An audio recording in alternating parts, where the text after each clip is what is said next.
اعوذ باللہ من الشیطان الرجیم بسم اللہ الرحمن الرحیم السلام علیکم ورحمۃ اللہ وبرکاتہ۔ میں حافظہ افرا جاوید اسلام آپ سب لوگوں سے مخاطب ہوں۔ امید کرتی ہوں آپ سب لوگ خیریت سے ہوں گے، زندگی پرسکون پر اطمینان اور ایمان بالخیر گزر رہی ہوگی۔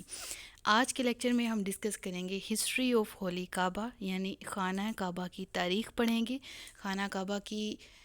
پہلی بنیاد کب پڑی، پہلی دفعہ خانہ کعبہ کب تعمیر کیا گیا، اور اس کے بعد ہوتے ہوتے یہ تبدیلیاں کس قدر بڑھیں اور کس طرح آج جو خانہ کعبہ موجود ہے اس کا سٹرکچر کیا ہے،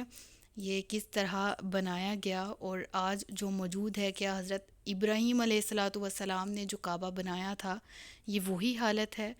اور ان سارے سوالوں کے جواب آج کے لیکچر میں انشاءاللہ ہم ڈھونڈنے کی کوشش کریں گے، اور اللہ سے دعا ہے کہ اللہ تعالیٰ میری زبان پر حق بات کو جاری فرمائے۔ آج کے لیکچر میں جو پوائنٹس ڈسکس کریں گے ہم وہ کچھ یہ ہیں کہ سب سے پہلے ہم ڈسکس کریں گے حضرت آدم علیہ الصلاۃ والسلام کا خانہ کعبہ کو تعمیر کرنا۔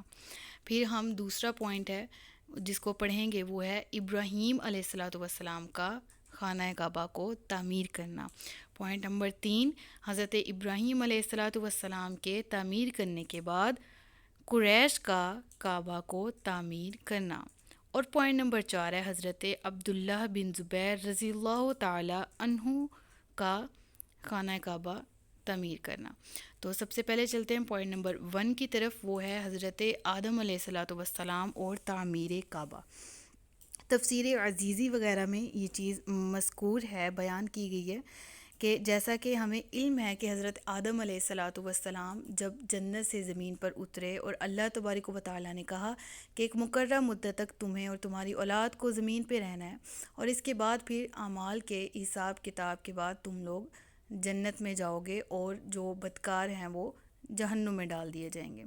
کچھ ایسا ہی واقعہ ہوا جب حضرت آدم علیہ الصلاۃ والسلام جنت سے زمین پہ اس دنیا میں تشریف لائے تو آپ نے دیکھا کہ جس طرح اوپر آسمان پر بیت المعمور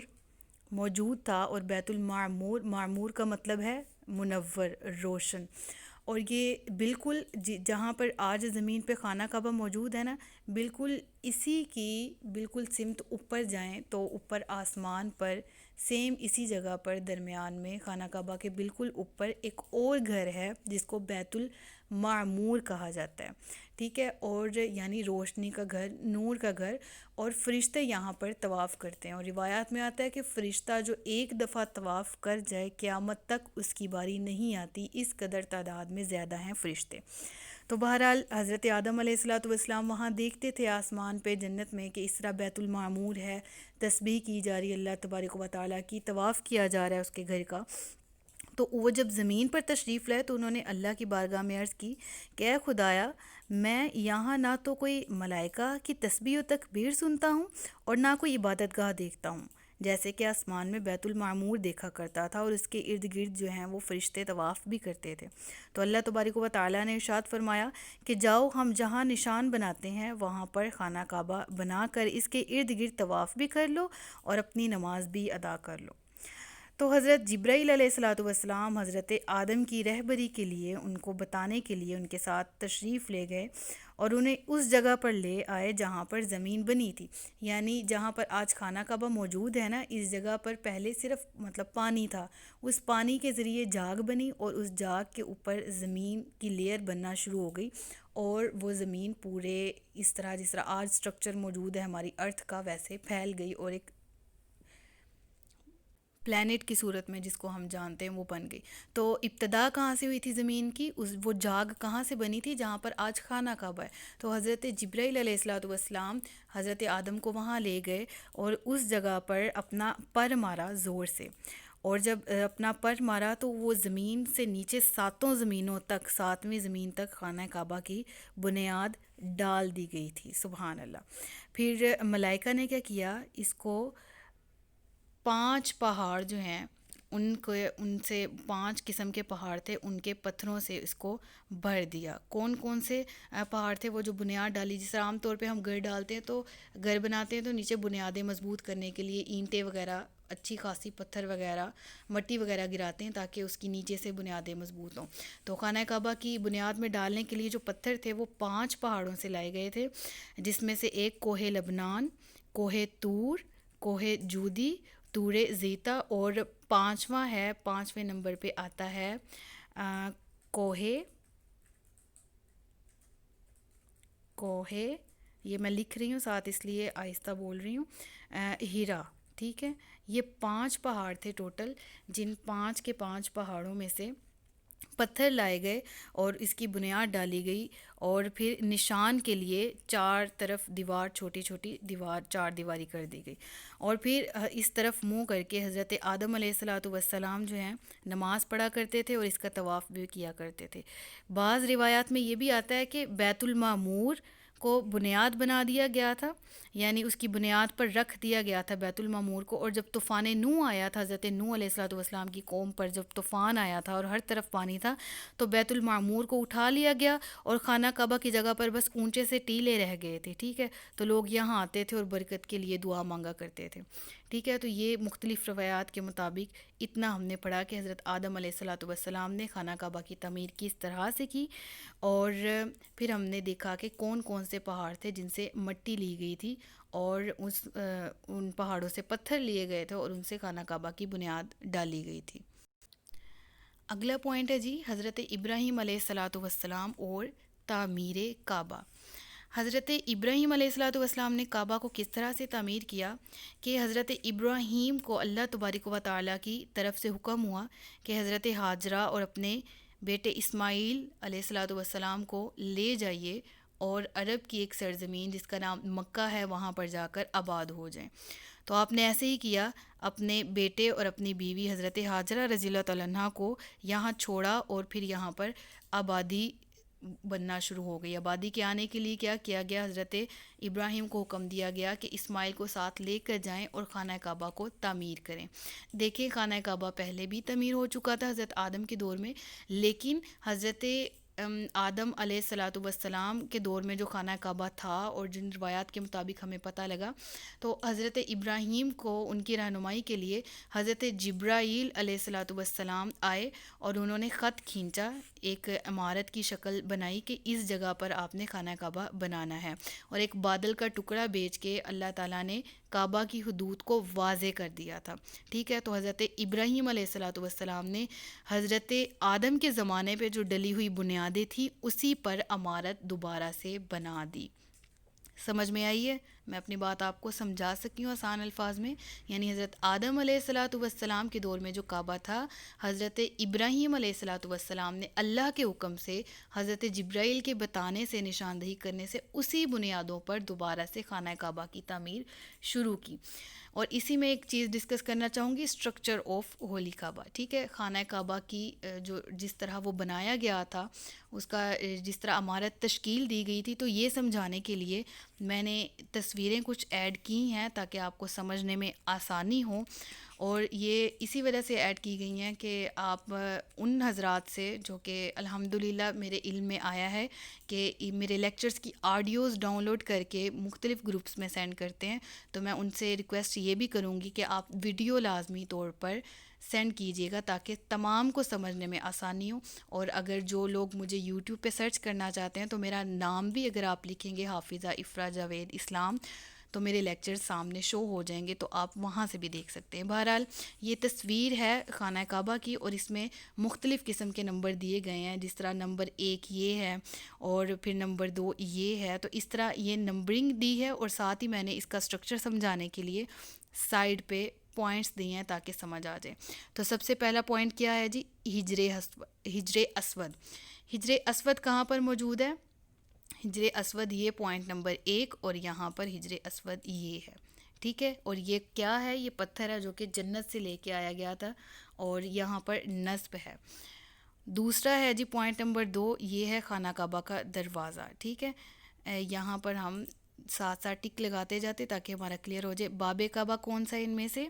یہ ہے جی باب کعبہ، جس کی نشاندہی یہ کر دی گئی. اس کے بعد جی پوائنٹ نمبر 3 ہے ہمارے پاس یہ. ٹھیک ہے، پوائنٹ نمبر 3 میں ہم کیا پڑھتے ہیں کہ یہ پر نالہ ہے. ٹھیک ہے، اس کو مزاب رحمت بھی کہا جاتا ہے، اور یہ کیا ہے کہ جب کسی بھی طرح کی بارش آتی ہے اور خانہ کعبہ کی چھت مبارک پہ پانی جمع ہوتا ہے تو وہ یہاں سے گرتا ہے، اس پر نالے سے پانی نیچے گر جاتا ہے، ٹھیک ہے، یہ اب تک ہم نے سمجھ لیا۔ پھر اس کے بعد ہم دیکھتے ہیں آگے پوائنٹ نمبر 4 کی طرف، اور وہ ہے بنیادیں، ٹھیک ہے۔ تو خانہ کعبہ کی بنیادیں جو ڈالی گئی تھیں مختلف قسم کے پتھروں سے، وہ کون سی تھیں؟ وہ ہم ایک لیکچر پھر پیچھے جاتے ہیں، یہ ہیں جی بنیادیں خانہ کعبہ کی جو موجود ہیں، یہ میں نے آپ کو ریڈ لائٹ بتا بھی دیا۔ اسی طرح یہ سارے کے سارے پوائنٹس ہیں جس میں سے ہم پڑھیں گے حتیم، نمبر 5 پہ حتیم ہے، نمبر 6 پہ ملتزم ہے، نمبر 7 پہ مقام ابراہیم ہے، پھر نمبر 8 پہ رکن حجر اسود ہے۔ یہ آپ لوگوں کو بتاتی چلوں، رکن کہتے ہیں کونے کو، تو جس کونے پہ حجر اسود موجود ہے اس کو کہا جاتا ہے رکن حجر اسود، سمجھ میں آ رہی ہے بات؟ اور اسی طرح سے باقی کے جو رکن یمانی، رکن شامی، رکن عراقی، یہ سارے کے سارے خانہ کعبہ کے جو چاروں کونے ہیں ان کا ذکر کیا گیا ہے، ٹھیک ہے، ان چاروں کونوں کے نام ہیں، اور اکثر نعت میں بھی ہم یہ رکن یمانی وغیرہ نام سنتے بھی ہیں۔ بہرحال اس کے بعد خانہ کعبہ کا جو ہے وہ غلاف نمبر 12 پہ اس کی نشاندہی کی گئی ہے، اور نمبر 12 پہ یہ خانہ کعبہ کا غلاف ہے۔ یہ چیزیں اس لیے بتا رہی ہوں، بعض لوگوں کو پتہ ہے لیکن نام نہیں آتے، تو نام علم میں ہونا ضروری ہے۔ نمبر 13 ہے سنگ مرمر سے ڈھانپا ہوا حصہ چاروں طرف سے، ٹھیک ہے، یہ کون سا ہے جی؟ سنگ مرمر سے یہ حصہ ڈھانپا گیا ہے خانہ کعبہ کا، ٹھیک ہے، اور یہ خاص قسم کا سنگ مرمر اس پہ لگا ہوا ہے۔ پھر اس کے بعد ہمارے پاس آ جاتا ہے نمبر 14 پہ مقام جبرائیل علیہ الصلوۃ والسلام، جہاں پر آپ نے کھڑے ہو کر جو ہے خانہ کعبہ کی لکیر خط کھینچے تھے کہ یہاں پر ہولی کعبہ موجود ہے، تو یہ وہ مقام ہے، ٹھیک ہے۔ نمبر 7 پہ یہ مقام ابراہیم۔ تو اس طرح سارے کے سارے مقامات ہیں، اگر آپ کو تصویر دیکھ کے بھی سمجھ نہیں لگ رہی تو آپ کمنٹس میں مجھ سے پوچھ سکتے ہیں، اور انشاءاللہ میں بتا دوں گی کہ کیا کیا کس کا نام ہے، ٹھیک ہے، اگر آپ کو سمجھ نہیں آ رہی۔ بہرحال آگے چلتے ہیں، یہ آپ لوگوں کی آسانی کے لیے مجھے ایک تصویر میں نے اس میں ایڈجسٹ کی ہے جس میں ایک خانہ کعبہ کا مکمل سٹرکچر اور مکمل لکھا ہوا ہے کہ کس دیوار کی بلندی کتنی ہے اور کس سائڈ سے خاص نسبت حاصل ہے۔ تو یہ ساری کی ساری چیزیں آپ کے علم میں ہونا ضروری ہیں، مسلمان ہونے کے ناطے ہم سب کو پتہ ہونا چاہیے کہ خانہ کعبہ میں کیا کیا چیزیں اہم ہیں اور یہ کن کن چیزوں سے مل کے بنا ہے۔ تو دیکھیں یہاں پر بھی ملتزم کی سمت، رکن جنوبی، رکن شامی، رکن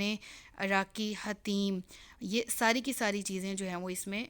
شامل ہیں، ٹھیک ہے۔ تو یہ ہم جو پیچھے پڑھ کے آ چکے ہیں، بس یہاں پر نمبرنگ دی ہوئی ہے علیحدہ سے کہ کس کی کتنی ہائٹ ہے، کس کی کتنی لینتھ ہے اور کس کی کتنی چوڑائی ہے۔ بہرحال ایک اور بات آپ کو بتاتی چلوں، یہ ہم نے خانہ کعبہ کا دیکھا تھا، مزاب رحمت، یہاں سے پانی نیچے گرتا ہے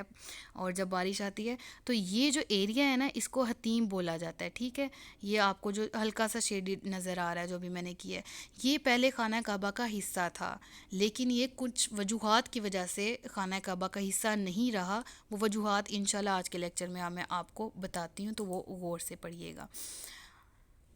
تو آگے چلتے ہیں جی، آگے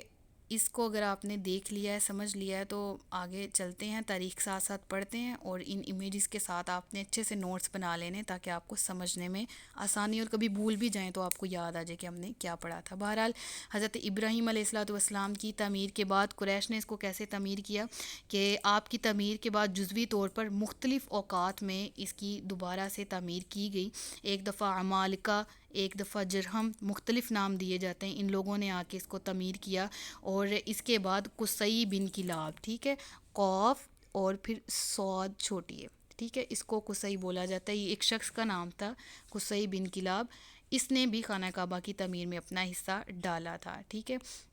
اور اس کی تعمیر کے بعد کیا ہوا تھا، قریش کی تعمیر نے کس طرح قریش نے اس کی تعمیر کی تھی، وہ بہت ہی انٹرسٹنگ بات ہے اور بہت ہی زیادہ سمجھ میں آنے والی، تاکہ جو پیچھے میں نے تصویر میں آپ کو کہا تھا کہ آپ کو سمجھنے کی ضرورت ہے، وہ انشاءاللہ میں یہاں ایکسپلین کرتی ہوں۔ دیکھیں ایک دفعہ خانہ کعبہ میں اس طرح ہوا تھا کہ اس کی عمارت بالکل منہدم ہو گئی تھی، بالکل بھی صحیح نہیں ہوئی تھی، تو سب لوگوں نے فیصلہ کیا کہ اس کو نئے طریقے سے خانہ کعبہ کی عمارت کو تشکیل دیا جائے۔ تو ولید بن مغیرہ ایک شخص تھا جس کو اس عمارت کا امیر مقرر کیا گیا، اور طے یہ ہوا کہ سارے کے سارے قبیلے اپنا حلال مال جمع کریں گے اور خانہ کعبہ کی دوبارہ سے تعمیر کریں گے۔ تو اس وقت کے لوگ جو تھے وہ حلال مال تو اتنا کماتے نہیں تھے، سود سے حاصل کردہ مال ہوتا تھا، تو اس لیے حلال مال جو ہے وہ بہت کم مقدار میں جمع ہوا۔ تو قریش نے مال کی کمی کی وجہ سے، کچھ نئے مقاصد کی وجہ سے خانہ کعبہ میں کچھ چینجنگز کیں۔ وہ تبدیلیاں کیا تھیں؟ پہلے نمبر پہ تبدیلی جو ہے وہ یہ تھی کہ پہلی تبدیلی جو کی گئی تھی وہ یہ تھی کہ خانہ کعبہ سے کچھ زمین باہر نکال دی گئی، ٹھیک ہے، اور اس عمارت کو چھوٹا کر دیا گیا۔ عمارت سے باہر نکالی ہوئی جو زمین ہے اس کو حتیم کہا جاتا ہے، اور اسی میں مزاب رحمت یعنی وہ پرنالہ گرتا ہے۔ آپ کو میں پھر پیچھے لے چلتی ہوں، یہ ہے جی حتیم، یہ پہلے خانہ کعبہ کا حصہ تھی، یہ مزاب رحمت پرنالہ، اور اس میں پانی اس جگہ پہ گرتا ہے، یہ پہلے خانہ کعبہ کا حصہ تھا، لیکن عرب کے لوگوں میں چونکہ حلال مال جو موجود نہیں تھا ان کے پاس، تو جتنا مال تھا اس سے خانہ کعبہ کی دوبارہ جب تعمیر کی گئی تو اس حصے کو باہر نکال دیا گیا۔ یہ حقیقتاً ویسے بیت اللہ کا ہی حصہ ہے۔ بیت اللہ کا پرانا نام بیت العتیق بھی بولا جاتا ہے، ٹھیک ہے، اور بیت الحرام بھی بولا جاتا ہے۔ اور پھر اس کے بعد دوبارہ چلتے ہیں لیکچر کی طرف۔ دوسرا جو انہوں نے چینجنگ کی وہ یہ کی کہ خانہ کعبہ کے 2 دروازے تھے، ٹھیک ہے، وہ جہاں سے چاہے جو آتا تھا جو چاہتا تھا چلا جاتا تھا، اس طرح تھا، لیکن انہوں نے یہ چینجنگ کر دی، اور انہوں نے کیا کیا، قریش کے لوگوں نے، انہوں نے 2 دروازوں کے بجائے ایک ہی دروازہ کر دیا اور اس کو بلند کر دیا، یعنی یہ زمین ہے اور یہ بالکل ہائٹ پہ دروازہ موجود ہے۔ آپ اس امیج میں بھی دیکھ سکتے ہیں، اور ویسے بھی آپ ٹی وی پہ کبھی لگائیں تو، اور جن لوگوں نے حقیقتاً دیکھا ہے، خوش قسمت لوگوں نے، ان کو بھی علم ہوگا کہ اس کو بلند کر دیا گیا، تو پھر جسے چاہیں اندر ہم جانے دیں، جس کو چاہیں نہ جانے دیں۔ انہوں نے یہ چینجنگ کی، اور ایسے ہی آج تک ہوتا آ رہا ہے کہ امیر کبیر، بادشاہ، ملک کے صدر، وزیر اعظم وغیرہ تو جاتے ہیں، لیکن ہر عام شخص خانہ کعبہ میں داخل نہیں ہو سکتا ان قریش کے لوگوں کی تبدیلی کی وجہ سے۔ نمبر 3 پہ انہوں نے کیا تبدیلی کی، انہوں نے اندر اس وقت لکڑی کے ستون کھڑے کیے تھے، اور اس کی 2 لائنیں بنائی تھی لکڑی کے ستونوں کی، ٹھیک ہے، اور ہر صف میں یعنی 2 صفیں تھیں، 2 لائنیں تھیں، تو ہر لائن میں 3 ستون بنائے گئے تھے۔ پھر نمبر 4 پہ جو تبدیلی کی گئی تھی وہ یہ تھی کہ خانہ کعبہ کی بلندی پہلے سے 2 گنا کر دی گئی تھی۔ پہلے 9 ہاتھ تھی بلندی، ٹھیک ہے، اس کے بعد کتنی کر دی گئی، 9 سے 18 کر دی گئی، ٹھیک ہے۔ کیوں کر دی گئی؟ پہلے سے بلند کر دیا گیا تاکہ پہلے کی نسبت زیادہ وجیح اور زیادہ پروقار، بے شک پہلے بھی تھا خانہ کعبہ، لیکن تھوڑی بہت چینجنگ جو انہوں نے کرنی تھی وہ کی۔ اور پھر اس کے بعد اگلے نمبر پہ آتا ہے خانہ کعبہ کے اندر رکن شامی جو ہے اس کے قریب ایک زینہ بنایا گیا، زینہ سیڑھی کو کہتے ہیں، ٹھیک ہے، اور وہ سیڑھی تعمیر کی گئی کہاں، ایک رکن شامی ہے، ایک کونا اس کے قریب، اور پھر سیڑھی اس وجہ سے بنائی گئی تاکہ اس سے چڑھ کے اوپر چھت پہ جایا جا سکے۔ تو 5 قسم کی تبدیلیاں کی گئیں جو ہم نے اب پڑھ لیں۔ اس کے بعد حضرت عبداللہ بن زبیر کا کعبہ کو تعمیر کرنا، یہ نیا پوائنٹ آتا ہے۔ تو اس میں یہ تھا کہ حضرت عبداللہ بن زبیر کے دور میں جب یہ بات آئی سامنے کہ حتیم کو خانہ کعبہ سے نکال دیا گیا ہے اور باقی کی عمارت کو تبدیل کر دیا گیا ہے، تو حضرت عبداللہ بن زبیر نے کعبہ شریف کو دوبارہ سے منہدم کیا، ٹھیک ہے، اور دوبارہ سے تعمیر کیا، اور حتیم کو خانہ کعبہ کے اندر داخل کر دیا۔ پھر دروازے 2 بنائے اور زمین کے ساتھ ان کو جوڑ دیا دروازوں کو، اور خوشبودار مٹی لگائی، چونا لگایا، ٹھیک ہے، اور ساری چیزیں اچھا سا خانہ کعبہ کو دوبارہ سے تعمیر کر دیا، اور ایک نہایت قیمتی اور ریشمی غلاف بھی چڑھایا۔ اب یہ غلاف کعبہ کے بارے میں ایک اہم پوائنٹ ہے جو آپ نے ذہن میں رکھنا ہے۔ بہت سے لوگوں کو 1-2 نام ہی یاد ہیں غلاف کعبہ سے ریلیٹڈ کہ کس نے پہلی دفعہ چڑھایا تھا خانہ کعبہ پہ، تو میں 2-3 یہاں ڈسکس کروں گی کہ سب سے پہلے کعبہ پر جو غلاف چڑھانے والے کا نام تھا اسعد تھا، ٹھیک ہے، اس کو عام الفاظ میں اسد بھی بولا جاتا ہے۔ اس شخص کا نام تھا، یہ یمن کا بادشاہ تھا اور تبع کے لقب سے مشہور تھا۔ اس کا لقب کیا تھا؟ تبع، اور اس نے سب سے پہلے خانہ کعبہ پر غلاف چڑھایا تھا، ٹھیک ہے. اور پھر اس کے بعد کیا ہوا تھا کہ اس نے کچھ ایسا کیا کہ